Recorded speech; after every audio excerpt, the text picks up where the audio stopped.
Hello and welcome to Views on News. I am Jawad Tehami. Pakistan formulated a 20-point national action plan to defeat terrorism after that horrific terrorist attack on RB Public School in Peshawar in 2014. The entire nation was on the same page, and through a collective resolve, Pakistani nation was able to break the backbone of terrorism at that particular time. But after Kabul takeover by the Taliban back in 2021, Pakistan has witnessed a resurgence of terrorism. Back in 2021, when we specifically talk about the National Action Plan, it was revised with a focus on both kinetic and non-kinetic domains separately. In today's program, we'll be taking the analysis as to what is required in order to implement National Action Plan in letter and spirit. Also, in another major development today during the Federal Cabinet's meeting, Prime Minister Shahbaz Sharif, talking about the surge of terrorist attacks in the recent past in Pakistan, has said, let me quote him, "These attacks are being carried out under an organized conspiracy. The terror emanating from a neighboring country is not acceptable at all. Pakistan is ready to protect its citizens but wants to address this through negotiations and peaceful means," unquote. In the recent past, due to that resurgence of terrorism here in Pakistan, Pakistani authorities have decided to launch a Vision Azm-e-Istehkam, a re-energized and reinvigorated intelligence-based operation in order to eliminate the remnants of terrorism here in Pakistan. But from certain quarters, there has been a criticism on that particular decision of the authorities. And a couple of days before, DGI SPR in his very important presser talked about that criticism regarding that particular Vision Azm-e-Istehkam and that narrative that is being built through that malicious disinformation campaign against the armed forces of Pakistan and its top leadership as digital terrorism. Will also be taking views regarding that also. For that, we are honored to have been joined in the studio by Dr. Shafqat Munir, security analyst. Dr. Munir, thank you very much for your time, for being with us on the show tonight. Really appreciate that. On Skype at the same time, we are honored to have been joined by Syed Akhtar Ali Shah, former IG Police. Mr. Shah, thank you very much for your time also, for being with us on the show tonight. Really appreciate that. Dr. Munir, let's talk about this 20-point National Action Plan. We saw that horrific terrorist attack happening back in 2014 on Army Public School. There was a national consensus, a 20-point formula was formulated at that particular time that had the national resolve, and it was implemented at that particular time. Pakistan was able to break the backbone of terrorism. Now we have seen resurgence of terrorism, especially post-international troops withdrawal back in 2021. What's required to implement that National Action Plan right now? Yeah, first of all, we should revive the same spirit with which we have had this National Action Plan after that terrific incident. After years and years, we have seen that that spirit has somehow losing ground, because when the operation was decided recently, it was the continuation of the other operation, but again the criticism came up. That's why our resolve is not looking at, as we have seen in the back. First place, that resolve and national commitment should come here, because this is not the issue or the issue to tackle by one or the two groups in the country. It's a whole of society approach, because together state and society have to have this menace rooted out from our society, because the mindset has grown up during the years. When you talked about 2014 and onward, and you have spoken about, we have achieved much, but unfortunately whatever we have achieved, that has reducing by size of what we have achieved. So during that particular time span where those things happened that actually were of any sort of an effect on this particular resolve that actually reduced the results with the passage of time from that implementation earlier, from back in 2014, in breaking the backbone of terrorism until now? You see, when you have a plan, if it is structured by the strategy of a plan, the goals, target, indicators, only then it is a sustainable plan. But if you look at the 20-point agenda, this is one-liner and one-page document. which means that at that time it was okay because everybody was on board. Then the action took place, situation resolved, and different situation evolved later on. So my point is that here we should evolve this 20 points, one-liner, into a traditionally or technically into a plan. Plan has, for example, one agenda point, which is the main lead. We can say this is the goal, and underneath goal there are targets. Then there are indicators. We have to develop against each goal targets and indicator. I would quote here the example of SDGs. We know if there is SDG 6, we want to say that we need water for all. And one, no hunger. So underneath just no hunger mean nothing, one line. Underneath there are objectives, there are goals, there are indicators. Against indicator there are performance plan backed by finances, everything. Now there is a time that we should move forward from this one page document to make it a really objective document and in a format which should be in the hands of each and everyone in society. Right. Civil society should hold it and own it. Of course, the law enforcement agency, they should hold and own it. Governments at all level, even at the local level, because the terrorist strikes at local level. They are part of the local community. When they are rooted out from their hideouts, what they do, they come down and they take refuge in communities. Yes. And then they spread kind of hatred or extremism. If you look at 20 years in Pakistan, or even after the the first revolution in Afghanistan, we have seen that the religious attachment and sentiments are growing much and much in society, and based off that the polarization is going on. Why this polarization? One of the point in these 20 point is the sectarianism. Root out sectarian terrorism. This is written in the 20 plan. What is that? If you look at the syllabus of the sectarian madrasa seminaries, you will see each one has their own syllabus, and in each syllabus there is one subject which is very dangerous. That subject is that subject talks about only about their sect and how to defeat other people from other sect. The falsafa of Rad, rejecting others' point of view and superimposing yours.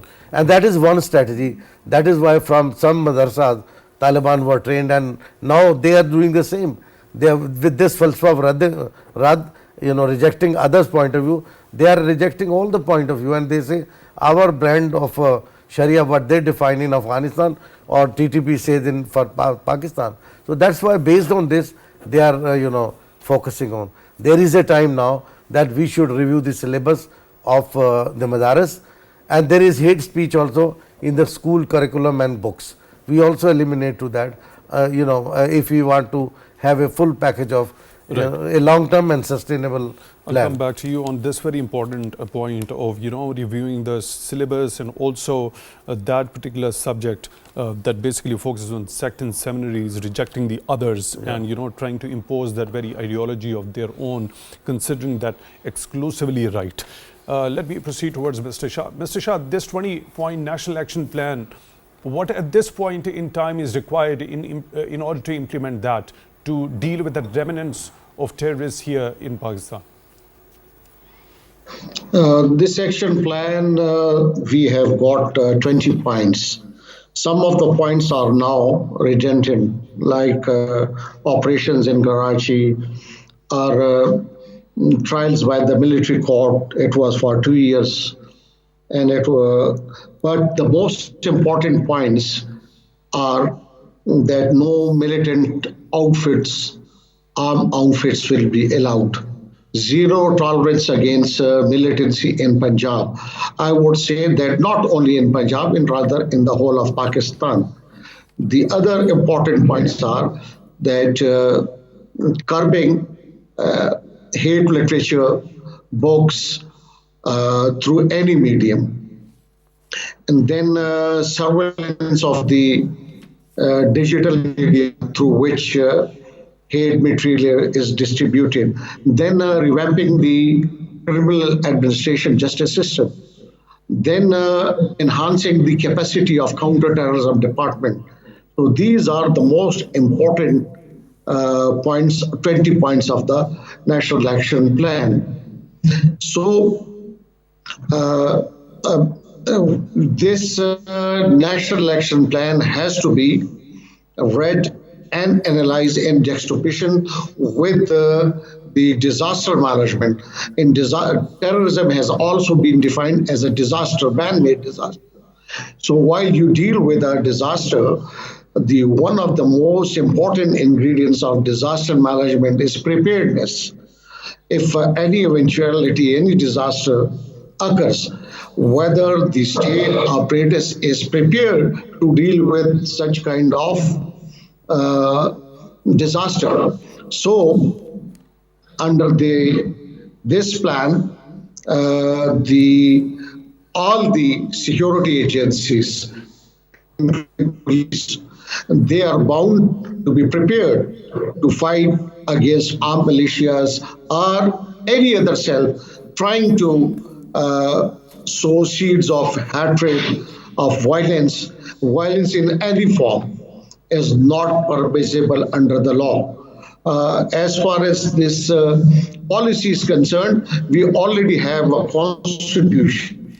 We have law known as Anti-Terrorism Act 1997. This policy has been formulated in accordance with the Constitution of Pakistan and the anti-terrorism laws, whatever are promulgated from time to time. Then besides, in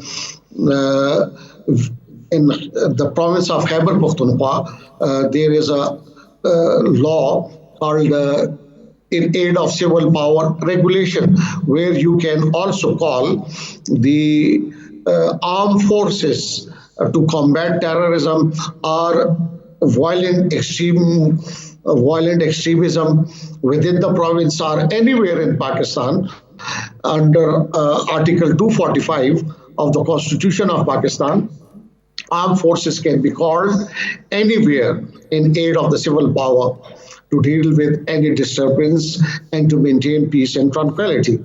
So now the policy is there, the plan, but the most important thing is sustained implementation, sustained efforts, and synergize all the energies of the law enforcing agencies in the form of Army, Frontier Corps, Frontier Constabulary Police, and as well as the district and the divisional administration.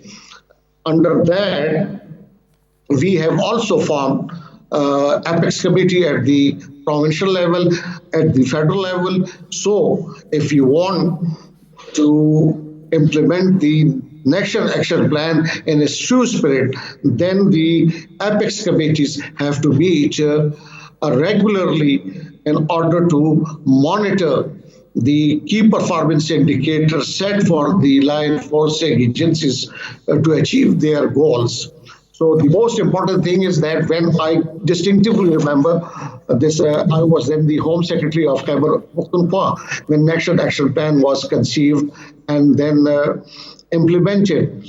At that time, under the Ministry overall supervision of the Ministry of Interior and NACTA, all the provinces and in particular the province of Khyber Pakhtunkhwa, which was the hub of terrorism at that time, key performance indicators would be regularly provided to the federal government, to the provincial government, and regular meetings of the Apex committees would be held to judge the performance. Why? After Zarb-e-Azab in North Pakistan and other areas and Radul Fasad, we saw when analyzed the post-operational analysis after Army Public Schools, gradually the acts of terror decreased due to such kind of operations, actions under the National Action Plan.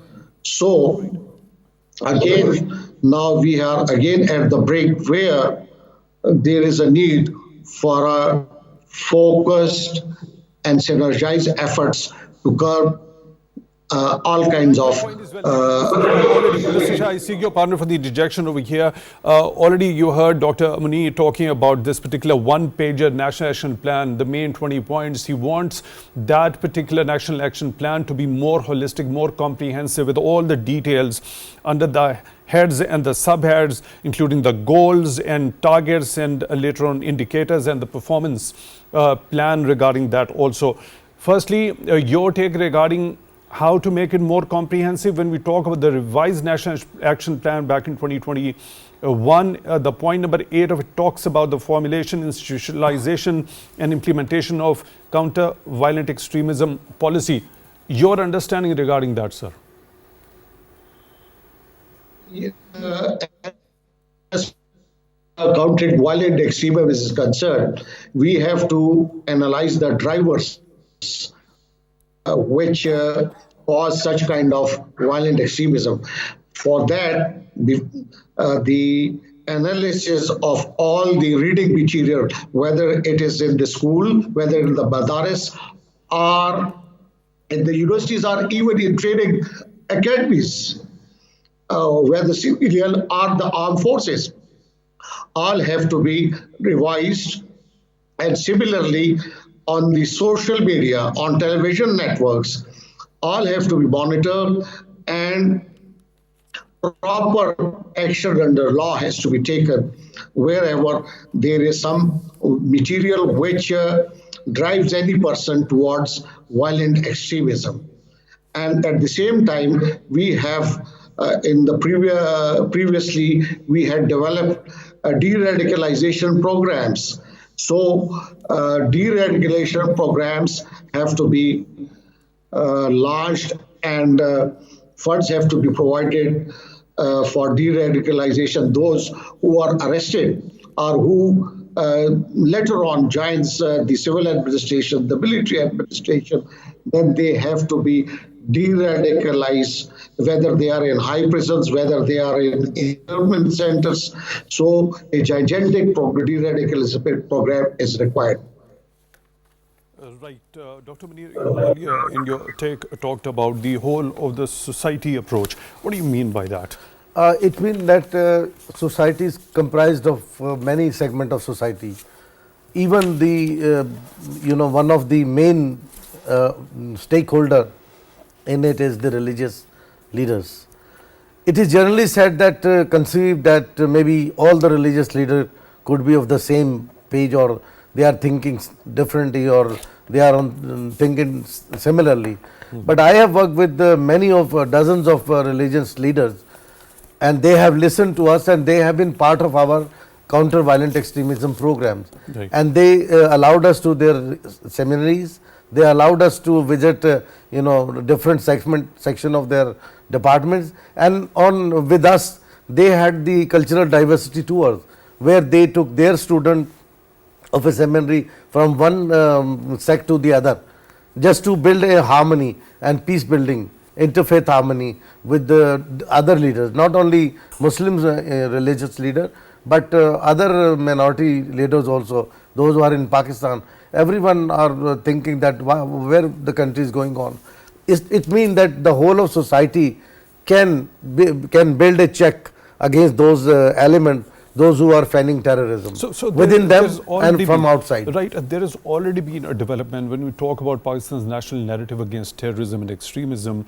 It's pertinent to mention here regarding that Tehami-Pakistan consensus degree of fatwa that was issued back in 2018 and signed by more than 1,800 religious scholars. Yeah. It was endorsed by, at that time, by Imam Kaaba, also Al-Azhar University of Cairo also.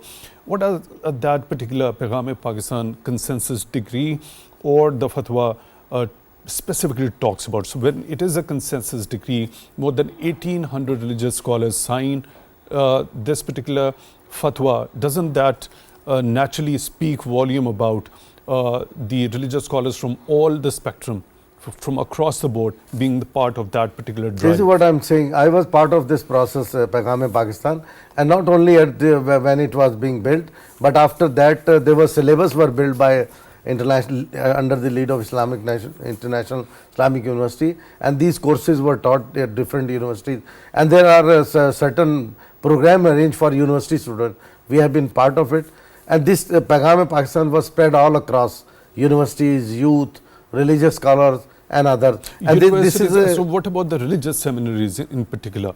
When this particular decree has been signed by 1800 religious scholars, and you specifically talk about reviewing the syllabus in the religious seminaries in particular, with that very concept of rad or rejecting the other. So when we talk about the implementation or making this particular Paigam-e-Pakistan fatwa understandable for those people in those religious seminaries, and in later stages reviewing that syllabus, what was done in that regard? Actually, I tell you, like this 20-point National Action Plan, this fatwa and a statement along with fatwa together says Paigam-e-Pakistan. So that Paigam-e-Pakistan is a document at least on the minimum bare level of sitting people together. But you know, the other scholar from other religion, they were also invited with civil society and with researchers like us, and we sat together.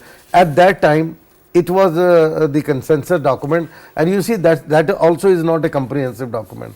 That also has only specific few things.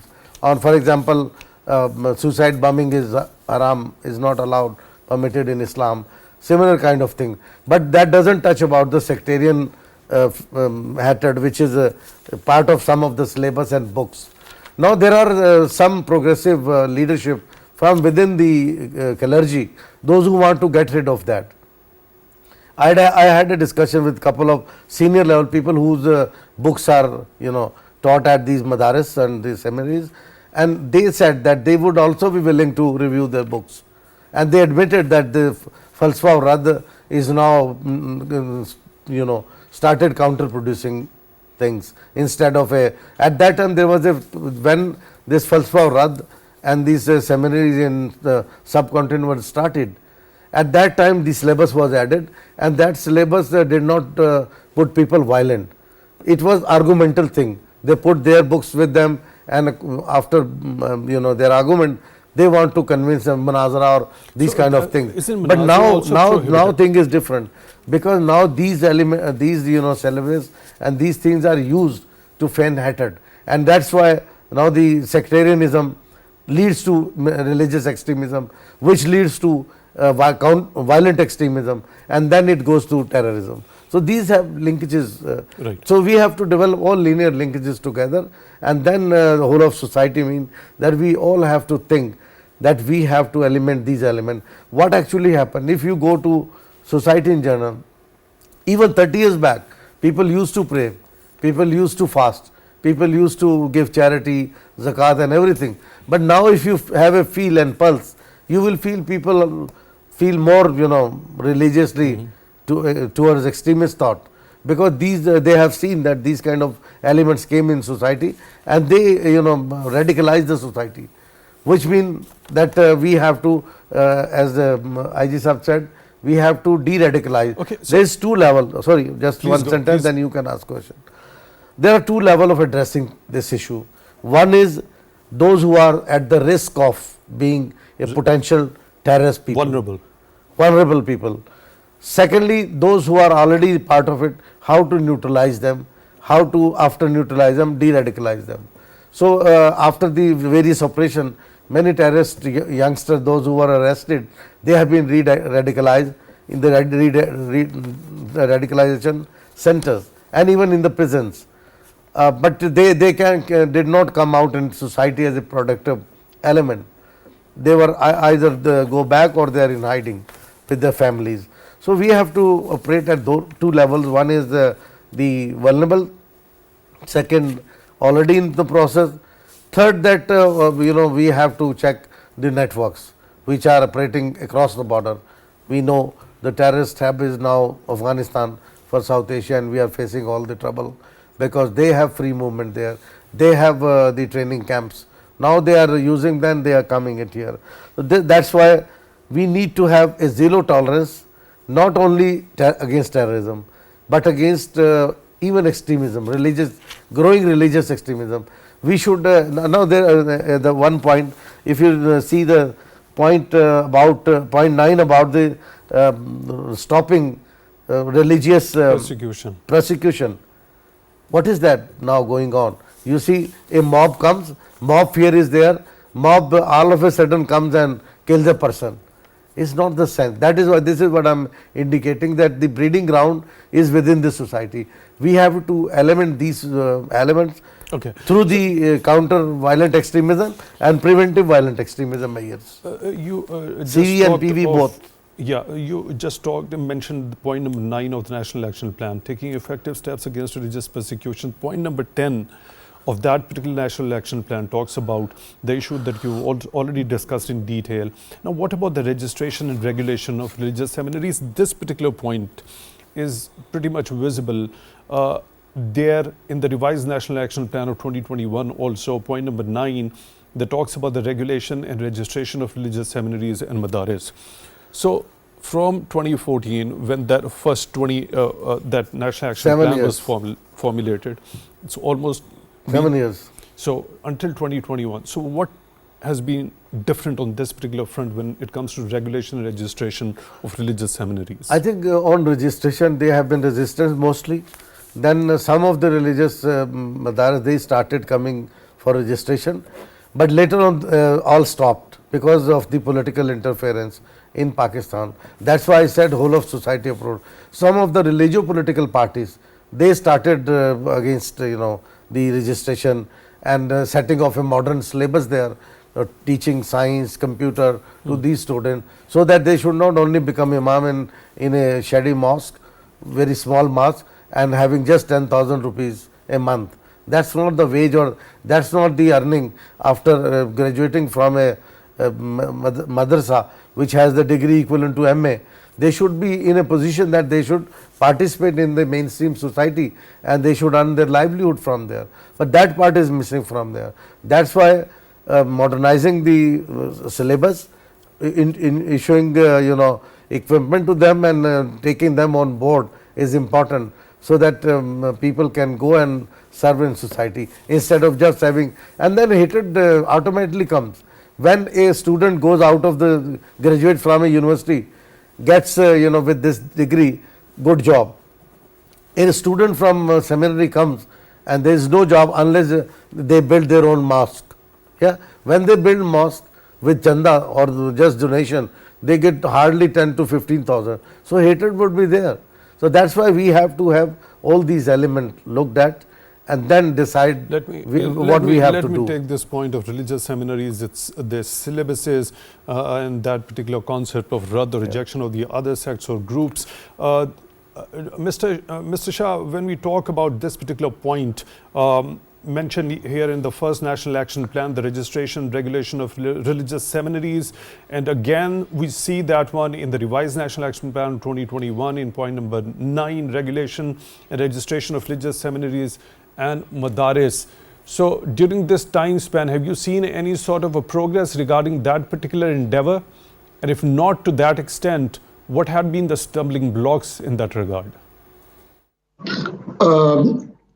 To my mind, there has been a half-hearted approach towards this issue because of the religious backlash, and they have a very strong organizations like Wafaqul Madaris, and different sects, they joined together. And they had been holding meeting with the Ministry of Religious Affairs, and there is always a merry-go-round. The Wafaqul Madaris, they come up with the same arguments that the government is not feeding us, this is our own arrangement. Then if the government wants that we should have computers and mathematics and other teachers, then the government should also provide the funds. So such kind of arguments. Then the same religious parties are also part of the government in alliances. So then at times there is a policy of appeasement due to which the laws are not implemented in the true sense of the word. So the law is there. There is a Societies Registration Act under which the non-governmental organizations are being registered. But the law is not being implemented like any other laws, which is one of the reasons of bad governance, I would say. And whether it's the irrigation law, whether the FBR laws, at the implementation stage, we are weak. It's why this point has not been, this goal has not been achieved to its optimum level. Right. So, Mr. Shah, there is another common point in both of these national action plans. The point number 20 of the first one that you already mentioned in your first take, revamping and reforming the criminal justice system. We get to see that one in form of point number 12 in the revised national action plan, reforms in criminal justice system. So doesn't it also show that a lot of work still needs to be done on this front as well? And what's required for that? All studies on militancy, uprising, in particular on Swat, the criminal justice system was one of the biggest factors, which was one of the gaps which the militants exploited at that time. And they made the people believe that the current criminal justice system is not offering them justice, and they, under their interpretation of it, and when they have the power, they would be delivering a cheap and a prompt justice. So one of the major reasons are the delays in administering justice. Cases at times take years. Final decisions at the lower courts, at the higher court, and even at the Supreme Court. When an appeal is filed in the Supreme Court, at times it takes 3 years, 4 years. So it's always said, justice delayed, justice denied. So still, to my mind, the criminal administration justice system, right from the police station up to the courts, have not improved. Has not come up to the expectation of the people, where the people would have that they have some sense of justice. They have confidence and trust in the justice system. Usually they avoid going to the formal justice system. They try to redress their grievances through other modes. Right. Mr. Shah, when we talk about, there was a comprehensive document formulated back in 2022 for 4 years, 2022 to 26, the national security policy that was considered as one of the first ever comprehensive documents pertaining the matter.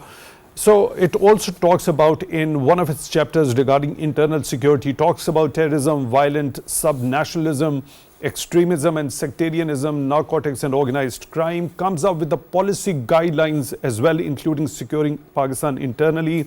Then there are certain policy objectives which have been mentioned. Then there is rule of law. Then there are policy objectives related to ensure rule of law also. After the formulation and conceptualization of this particular national security policy back in 2021, what has been done in that particular direction after this comprehensive document was framed? The rule of law is central to the governance, and without the implementation of law, the concept of rule of law is defeated. So as far as the improvement in the criminal administration justice system is concerned, if you take the police administration, I would say that from the human resource point of view, it has increased. From the equipment point of view, the capacity of the police has tremendously been increased. As far as the counter-terrorism department established, it has also been established within all the provinces. The prosecution system, it has further been improved. They have been trained even in foreign academies on the prosecuting terrorism cases. But having said this, I would say that in the complete sense of the term, when we say internal security, it has not fully achieved its goals. We still lag behind in many areas requiring our attention. Such areas which we have already discussed, that there are gaps in the criminal administration, justice, in the court systems, in the access to justice. When we say access to justice, the my right to lodge an FIR within the police station. Then after that, if at times I am denied my right to even register an FIR if a cognizable case offense has taken place, and if it is at all registered, then there is a poor investigation. When I say poor administration, it means that they are not very capable to collect evidence, to connect the offender with the offense and ultimately bring them to justice. So, and at the same time, the gathering of intelligence regarding the terrorists operating in various forms and various manifestations. We have not improved our intelligence system to nip the evil in the bud, to trace the sleeping cells, and then deal with them in accordance with law. So these are some of the loopholes due to which we are still suffering. Dr. Munir, now revamping this criminal justice system from that particular heinous act of terror committed, from that investigation, the collection of evidence, prosecution of that terrorist or the facilitators or the abettors, till the conviction, and then enforcement or implementation of the judgment of the Honorable Court.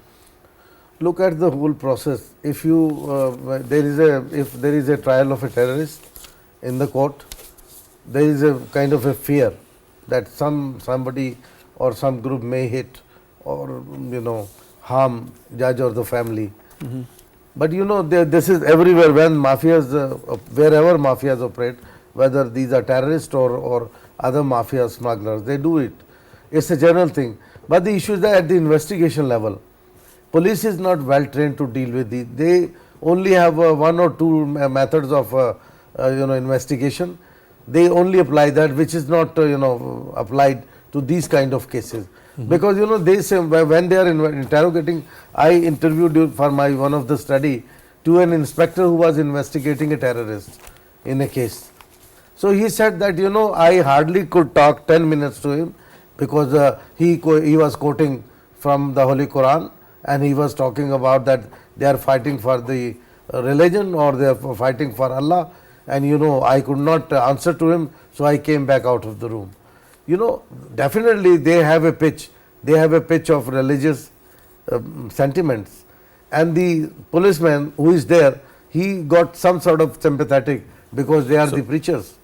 Okay, so this kind of police should be trained. What could be the solution to this particular solution point? Is that to have the religious scholars along on board? Religious scholar along when you are investigating. Okay. And if the nature of crime is committed, for example, it's a blast, then there should be technical expert, and the police inspector who is just a 5th or 6th grade officer.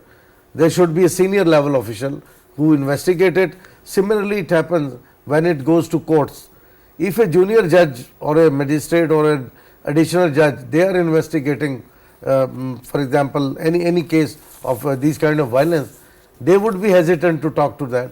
They should be, such cases should be backed by some technical experts team along with the judge, and judiciary should deal these cases not as a matter of routine cases. It's not a Diwani Muqaddama or just a case of land or some kind of a kabza. This is not the situation. Situation is that these are very technical cases. Police at investigation level, they should have evidence, they should have investigation in a proper way supported by what the about technical the anti-terrorism courts? Yeah. Anti-terrorism court are at least these judges are empowered other than the normal judges, because they are dealing with these cases and they are well protected also. So that's why sometimes they take bold decision. And if you look at the conviction rates, you will find the conviction rate more from the anti-terrorist courts, not from the other courts. Other courts normally try to hush up the case or sideline the case. So that's why the for terrorism, for an act of terrorism, the cases and tribunal should be well trained. Investigation mode should be different, as it's not should not be like the normal criminal justice system. So there are many things that need to be reformed in Okay, so in your first take, you talked about having a more holistic view and more comprehensive understanding and making a strategy that is based on goals, targets and performance plans. When we talk about the national security policy of back in 2022, it talks about the policy guidelines as to how to deal with terrorism, extremism and sectarianism, even the narcotics and organized crime. What about those policy guidelines?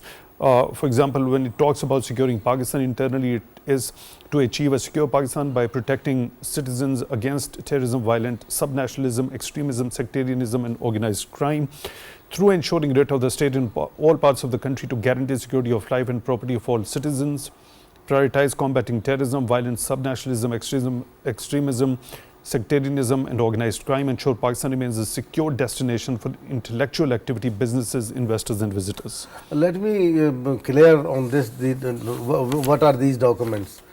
If you say some policy, some strategy, it certainly gives guidelines, it analyzes the issue, it frames the target subjects and then gives guidelines. Right. But when you and next stage is to make a plan. So under these guidelines and policy lines, you make a plan, and this is what I said. What is a plan? Right. Plan is one, a target, then your goals, indicators, performance, and the response. And that plan also indicates who is responsible for what, and resources are also, backed by it. So these are that's why we have to see all these documents in one, including the Paygam-e-Pakistan. That should also be part of this national security policy, and these plans should be based on these documents, because that also has a leverage and analysis, Paygam-e-Pakistan. Right. Then we have a national security policy. Right. So then we should have a plan. We should not be in one pager. This should be a properly drafted plan. Point well taken. Mr. Shah, today Prime Minister Shehbaz Sharif, while addressing the federal cabinet, talked about the resurgence of terrorism, saying these attacks are being carried out under an organized conspiracy. How do you look at this organized conspiracy? There is no doubt about it. Without the conspiracy, an organized conspiracy by a group of people, or even certain states can also be involved. This cannot be carried out with such intensity. So we cannot rule out any organized conspiracy as far as the current terrorism is concerned. You see, from across the border, from Afghanistan soil being used to carry out these terrorist activities here in Pakistan?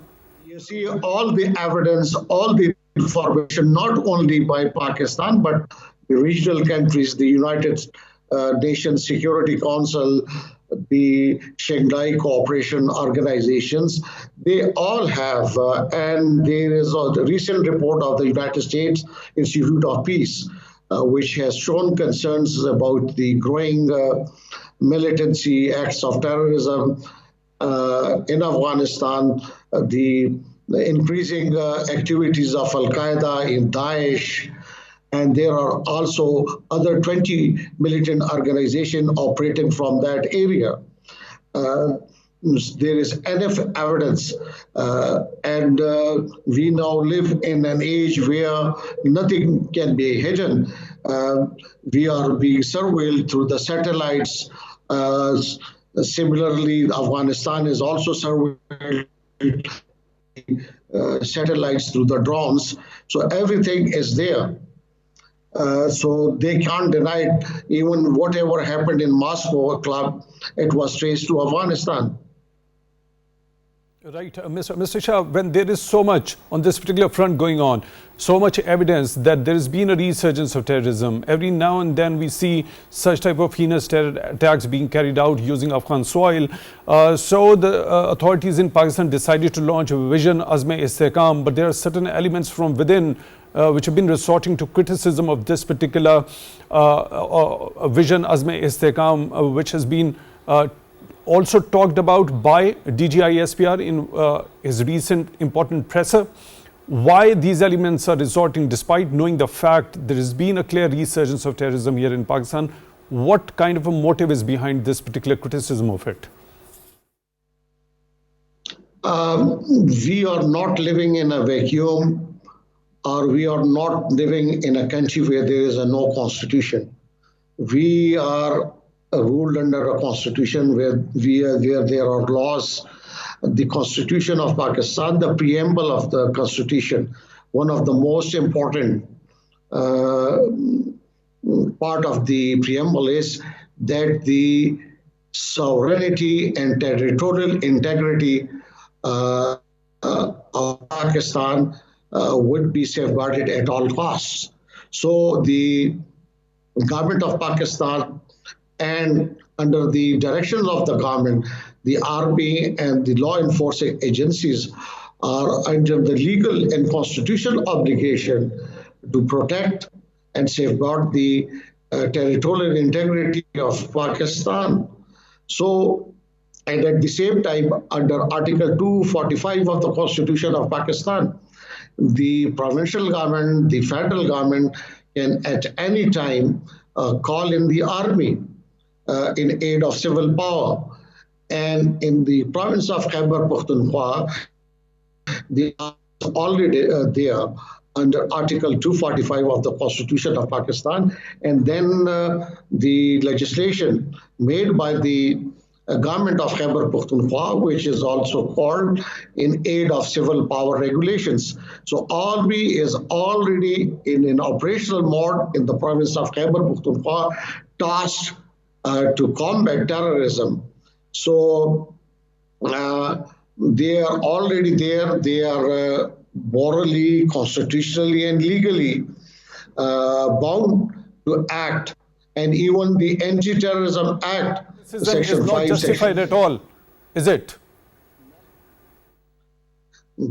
Because whenever there is a threat, and then the government, there are specialized and professional bodies who have to assess the intensity of the threat, and in accordance with that threat, action has to be taken. Right, your point is well taken. Dr. Munir, is this criticism justified at all, despite there has been a clear resurgence of terrorism? Here in Pakistan, authorities going for launching Vision Azm-e-Istehkam. I think there is no doubt about that it is needed, and it is not targeted politically. It is targeted against the terrorists, those who are disturbing our peaceful life in Pakistan. We have seen some, somebody came into a peaceful protest and start firing. What happens then? The chaos comes up. So that's absolutely, there is no doubt about. Dr. Shafqat Munir, security analyst, joining us in the studio. Thank you very much for your time, for being with us on the show tonight. Really appreciate that. On Skype, we were joined by Mr. Syed Akhtar Ali Shah, former IG Police. Mr. Shah, thank you very much for your time also, for being with us on the show tonight. Really appreciate that. With that, we come to the end of today's episode. Till the next one, take good care of yourselves.